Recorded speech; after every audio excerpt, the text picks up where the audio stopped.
ദ്വയാർത്ഥ അശ്ലീല പ്രയോഗം നടത്തി ഒരു വ്യക്തി തന്റെ പിന്നാലെ നടന്ന് തന്നെ അപമാനിക്കുന്നുവെന്ന് മലയാളികളുടെ പ്രിയതാരം ഹണി റോസ് കഴിഞ്ഞ ദിവസം സോഷ്യൽ മീഡിയയിൽ ഒരു പോസ്റ്റ് ഇട്ടിരുന്നു. അതിന് താഴെ നിരവധി പേരാണ് ഹണി റോസിനെ സന്മാർഗം പഠിപ്പിക്കാൻ ഇറങ്ങി തിരിച്ചത്. അങ്ങനെ അശ്ലീല ചുവയിൽ തന്നെ സന്മാർഗം പഠിപ്പിക്കാൻ വന്നവർക്കെതിരെ ഹണി റോസ് പോലീസിൽ പരാതി നൽകുകയും ചെയ്തിട്ടുണ്ട്. ഇതിനെ തുടർന്ന് സോഷ്യൽ മീഡിയയിൽ ഹണി റോസിനെ അനുകൂലിച്ചും അവഹേളിച്ചും പോസ്റ്റുകൾ വന്നു നിറയുകയാണ്. അതിലൊരു പോസ്റ്റ് ആദ്യം തന്നെ വായിക്കട്ടെ. അതിങ്ങനെയാണ്: ഞാൻ ഈ പറയുന്നതിൽ ആരൊക്കെ എന്തു തന്നെ വിചാരിച്ചാലും അത് ഞാൻ കാര്യമാക്കുന്നില്ല, പറഞ്ഞു തന്നെ പോകും. കുറെയൊക്കെ അവനവന് നാണം തോന്നേണ്ടിയിരുന്നു.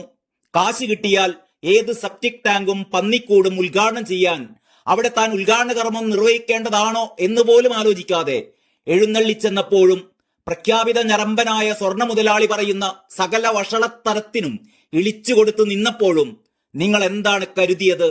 അവരുടെ കട ഉദ്ഘാടനം ചെയ്യാൻ വന്ന നിങ്ങളെ വെറുതെ അങ്ങ് പുകഴ്ത്തിയതാണെന്നോ? തിരിഞ്ഞു നിന്നാലേ ബാക്കിന്റെ ഭംഗി കാണാൻ പറ്റൂ എന്ന ദ്വയാർത്ഥ പ്രയോഗവുമായി നിങ്ങളുടെ കയ്യിൽ പിടിച്ച് സിനിമാ സ്റ്റൈലിൽ കറക്കി നിങ്ങളുടെ പിന്നാമ്പുറം കാണിച്ചു നിർത്തിയപ്പോൾ നിങ്ങളുടെ നാവ് എവിടെയായിരുന്നു?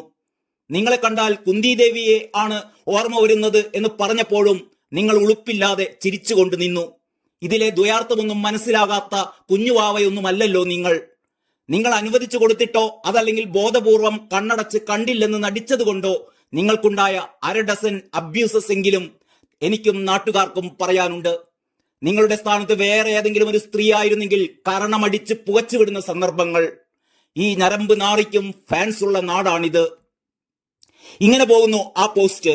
ശരിക്കും ഹണി റോസ് ചെരിപ്പൂരിയെടുത്ത് പലരുടെയും കരണം പുകയ്ക്കേണ്ടതായിരുന്നു. പക്ഷേ അവരങ്ങനെ ചെയ്തില്ല. പകരം അതൊക്കെ ആസ്വദിക്കുകയാണ് എന്ന അർത്ഥത്തിൽ ചിരിച്ചു കളിച്ചു നിന്നു. ഒരുപക്ഷെ ഇതിനൊക്കെ കണക്ക് പറഞ്ഞ് കാശ് നേരത്തെ വാങ്ങിച്ചതുകൊണ്ടാവണം, അറിയില്ല. ഏതായാലും ഇപ്പോഴിതാ ഹണി റോസ് കരണം പുകയ്ക്കാൻ ഇറങ്ങിയിരിക്കുകയാണ്. താൻ യുദ്ധത്തിനിറങ്ങുകയാണ് എന്നാണ് ഹണി റോസ് പറയുന്നത്. തനിക്ക് വേണ്ടി മാത്രമല്ല, സൈബർ ഇടങ്ങളിൽ അശ്ലീല പരാമർശങ്ങൾക്ക് വിധേയരായിക്കൊണ്ടിരിക്കുന്ന മുഴുവൻ സ്ത്രീകൾക്കും വേണ്ടിയാണ് ഇനി തന്റെ യുദ്ധമെന്ന് ഹണി റോസ് പറയുന്നു. ഇന്ത്യയിലെ നിയമ സംവിധാനം അനുവദിക്കാത്ത ഒരു വസ്ത്രവും ധരിച്ച് താൻ പൊതുവേദിയിൽ എത്തിയിട്ടില്ലെന്ന് ഹണി റോസ് പറയുകയുണ്ടായി. ഒരു അഭിനേത്രി എന്ന നിലയിൽ വിളിക്കുന്ന ചടങ്ങുകൾക്ക് പോകുന്നത് തന്റെ ജോലിയുടെ ഭാഗമാണ്. വസ്ത്രധാരണത്തെക്കുറിച്ചോ തന്നെക്കുറിച്ചോ ക്രിയാത്മകമായോ സർഗാത്മകമായോ വിമർശിക്കുന്നതിലും തമാശയുണ്ടാക്കുന്നതിലും ഒരു വിരോധവുമില്ലെന്നും എന്നാൽ അത്തരം പരാമർശങ്ങൾക്ക് ഒരു നിയന്ത്രണമൊക്കെ ഉണ്ടാകണമെന്നുമാണ് താൻ വിശ്വസിക്കുന്നത് എന്നും ഹണി റോസ് പറയുന്നു. സമൂഹ മാധ്യമത്തിൽ പങ്കുവച്ച പോസ്റ്റിലൂടെയായിരുന്നു ഹണി റോസിന്റെ പ്രതികരണം. ആ പോസ്റ്റ് ഇങ്ങനെയാണ്: ഇന്ത്യയിലെ നിയമ സംവിധാനം അനുവദിക്കാത്ത ഒരു വസ്ത്രവും ധരിച്ച് ഞാൻ ഒരു പൊതുവേദിയിലും എത്തിയിട്ടില്ല. നിങ്ങൾ ഓരോരുത്തരും അവരവരുടെ ചിന്തകൾ അനുസരിച്ച് സ്വയം നിയമ സംഹിതകൾ സൃഷ്ടിക്കുന്നതിൽ ഞാൻ ഉത്തരവാദിയല്ല. ഒരു അഭിനേത്രി എന്ന നിലയിൽ എന്നെ വിളിക്കുന്ന ചടങ്ങുകൾക്ക് പോകുന്നത് എന്റെ ജോലിയുടെ ഭാഗമാണ്.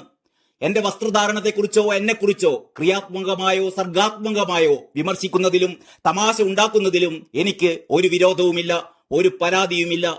പക്ഷേ അത്തരം പരാമർശങ്ങൾക്ക്, ആംഗ്യങ്ങൾക്ക് ഒരു റീസണബിൾ റെസ്ട്രിക്ഷൻ വരണമെന്ന് ഞാൻ വിശ്വസിക്കുന്നു.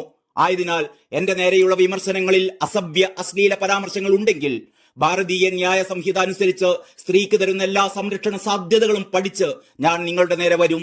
ഒരിക്കൽ കൂടി പറയുന്നു, സമൂഹ മാധ്യമങ്ങളിലെ അസഭ്യ അശ്ലീല ഭാഷാ പണ്ഡിത മാന്യന്മാരെ, നിങ്ങളോട് അതേ അവസ്ഥയിൽ കടന്നുപോകുന്ന എല്ലാ സ്ത്രീകൾക്കും വേണ്ടി ഹണി റോസ് എന്ന ഞാനിതാ യുദ്ധം പ്രഖ്യാപിക്കുന്നു. ഇതായിരുന്നു ഹണി റോസിന്റെ ആ പോസ്റ്റ്.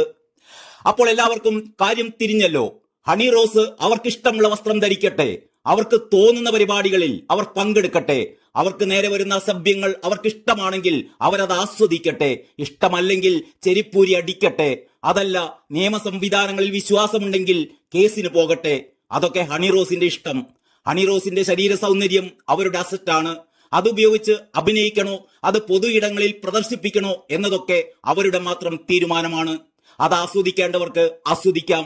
അത് അസഭ്യമാണ് എന്ന് തോന്നുന്നവർ ആ ഭാഗത്തേക്ക് വരാതിരുന്നാൽ മതിയല്ലോ. അതല്ലാതെ അവരെ സൈബർ ഇടങ്ങളിൽ കയറി തെറി വിളിക്കുക എന്ന് പറയുന്നത് നല്ല ചൂടൻ അടി കിട്ടാത്തതിന്റെ കുറവ് തന്നെയാണ്.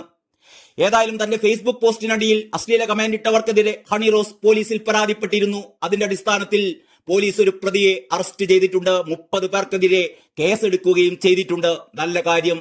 ഹണിറോസിനെതിരെ കമന്റിട്ടവരെ നിമിഷങ്ങൾ കൊണ്ട് തൂക്കിയെടുത്ത് അകത്തിടാൻ കേരള പോലീസിന് പറ്റി. അതേസമയം കണ്ണൂരിൽ വർഗീയ കലാപത്തിന് വരെ വിത്തിട്ട കാഫിർ സ്ക്രീൻഷോട്ട് ആരാണ് ഉണ്ടാക്കിയത്, ആരാണ് പ്രചരിപ്പിച്ചത് എന്നൊന്നും മാസങ്ങളായിട്ടും കണ്ടെത്താൻ ഈ പോലീസുകാർക്ക് പറ്റിയിട്ടില്ല എന്നതും ഓർക്കണം. നമുക്ക് ഹണിറോസിന്റെ വിശേഷത്തിലേക്ക് തന്നെ തിരിച്ചു വരാം. സൈബർ ആക്രമണത്തിനെതിരെ പരസ്യമായി രംഗത്തെത്തിയ നടി ഹണിറോസിന് പിന്തുണയുമായി താരസംഘടനയായ അമ്മ രംഗത്തെത്തിയിരിക്കുന്നു. സ്ത്രീത്വത്തെയും നടിയുടെ തൊഴിലിനെയും അപഹസിക്കുവാൻ ചിലർ ബോധപൂർവം നടത്തുന്ന ശ്രമങ്ങളെ അമ്മ അപലപിക്കുകയുണ്ടായി. ഹണിറോസിന്റെ നിയമ പോരാട്ടങ്ങൾക്ക് പിന്തുണ നൽകുമെന്നും അമ്മ സംഘടനയുടെ അഡ്ഹോക് കമ്മിറ്റി വാർത്താക്കുറിപ്പിലൂടെ അറിയിച്ചു. ആ വാർത്താക്കുറിപ്പിന്റെ പൂർണ്ണരൂപം ഇങ്ങനെയാണ്: ഞങ്ങളുടെ അംഗവും മലയാള സിനിമയിലെ പ്രമുഖ അഭിനേത്രിയുമായ കുമാരി ഹണിറോസിനെ സമൂഹ മാധ്യമങ്ങളിലൂടെ അപകീർത്തിപ്പെടുത്തുവാനും അതുവഴി സ്ത്രീത്വത്തെയും അവരുടെ തൊഴിലിനെയും അപഹസിക്കുവാനും ചിലർ ബോധപൂർവം നടത്തുന്ന ശ്രമങ്ങളെ മലയാള സിനിമയിലെ അഭിനേതാക്കളുടെ സംഘടനയായ അമ്മ ഇതിനാൽ അപലപിച്ചുകൊള്ളുന്നു. അതോടൊപ്പം തന്നെ പ്രസ്തുത വിഷയത്തിൽ കുമാരി ഹണിറോസ് നടത്തുന്ന എല്ലാവിധ നിയമ പോരാട്ടങ്ങൾക്കും അമ്മ സംഘടന പരിപൂർണ പിന്തുണ പ്രഖ്യാപിക്കുകയും ആവശ്യമെങ്കിൽ വേണ്ടുന്ന എല്ലാവിധ നിയമസഹായങ്ങളും നൽകുവാൻ ഒരുക്കമാണെന്നും മലയാളത്തിലെ അഭിനേതാക്കളുടെ സംഘടനയായ അമ്മ അഡ്ഹോക് കമ്മിറ്റി ഇതിനാൽ അറിയിച്ചുകൊള്ളുന്നു. ഹണിറോസിനും അമ്മയ്ക്കും അഭിനന്ദനങ്ങൾ അറിയിച്ചുകൊണ്ട് നിർത്തട്ടെ. നന്ദി, നമസ്കാരം.